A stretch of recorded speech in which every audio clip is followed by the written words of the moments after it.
Hello guys.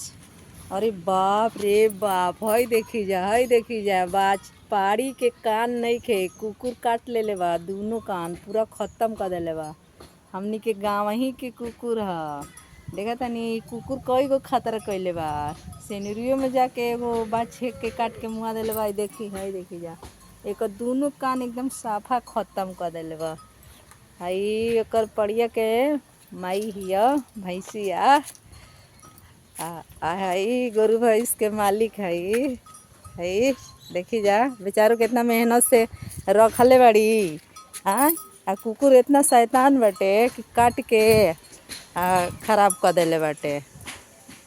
देखे तनी जा तबो कुकुर के केहू कुछ बोलले या मरले नहीं खे से मान ला जानवर ह, दूसर केहू तो मारे लागी लेकिन जानवर ह तो यहाँ लोग अभी तक ले ओकरा के एको डंटा मरले नहीं खी जा।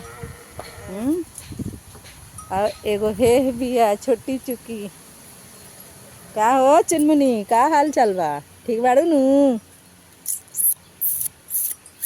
खाना जो है तरु ला ला ला।